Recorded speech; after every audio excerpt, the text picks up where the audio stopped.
Diabetic পেশেন্টরা কোন ধরনের পানীয় বা বেভারেজ খেতে পারবেন? কারণ বেশিরভাগ বেভারেজে চিনি মেশানো থাকে এবং তাদের সুগার স্পাইক হওয়ার সম্ভাবনা থাকে। তো ডায়াবেটিক পেশেন্টদের বেভারেজের কথা বলতে গেলে আমি প্রথমেই বলি জল। জল হচ্ছে একটা উত্তম বেভারেজ। আপনার যদি কিছু খেতে ইচ্ছা করে আপনি জল খেতে পারেন, কিন্তু শুধু জল খেয়ে তার মন ভরবেন, ও তো দুবেলাই খাচ্ছেন। আপনাকে আমি ব্ল্যাক কফি খাওয়ার কথা বলতে পারি, আপনাকে আমি হার্বাল টি খাওয়ার কথা বলতে পারি, আপনাকে আপনার লেমন ওয়াটার খাওয়ার কথা বলতে পারি, লেবুর জল, তার মধ্যে একটু চাট মশলা, জিরা গুঁড়া এইসব মিশিয়ে একটা ড্রিঙ্ক বানিয়ে নিলেন। আপনি বাটার মিল্ক খেতে পারেন, আপনি এমনি মিল্ক খেতে পারেন, অ্যামন্ড খেতে পারেন, ভেজিটেবল জুস খেতে পারেন, আপনি ফলের রস খেতে পারেন যেই ফলগুলো খুব মিষ্টি নয়।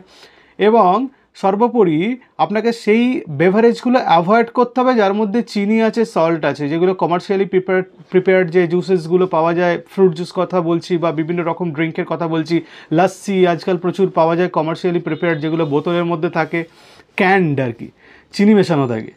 ফলে ওগুলো আপনাকে অ্যাভয়েড করতে হবে। আপনাকে সেই জিনিসগুলোর দিকে নজর রাখতে হবে, যে জিনিসগুলো খেতে অতটা সুস্বাদু না হলেও আপনার শরীরে ক্ষতি করবে না, কিন্তু আপনার তৃষ্ণা কিছুটা হলেও মিটবে এবং আপনার কিছুটা হলেও মনের শান্তি হবে। ফলে হার্বাল টি অত্যন্ত খারাপ খেতে তো নয় যে আপনি খেতে পারবেন না, বা আপনি ব্ল্যাক টি খেতে পারবেন না, বা আপনি ব্ল্যাক কফি, এগুলো তো খাওয়া, যেগুলো লোকে বেভারেজ হিসাবে খায়। এবার যারা একদম মিষ্টি ছাড়া খেতে পারছেন না ড্রিঙ্কসগুলো, তারা আর্টিফিশিয়াল সুইটেনার্স যেগুলো আছে সেগুলো ইউজ করতে পারেন, তবে খুব বেশি র্যান্ডামলি ইউজ করবেন না, যতটা পারে কম ইউজ করবেন। তবে এটা মনে রাখতে হবে, আপনি ডায়াবেটিক, একটু কষ্ট করতে হবে, সেটা আপনার নিজের জন্য, আপনার নিজের হেলথের জন্য এবং ডায়াবেটিসের জটিলতাগুলো এড়িয়ে চলার জন্য।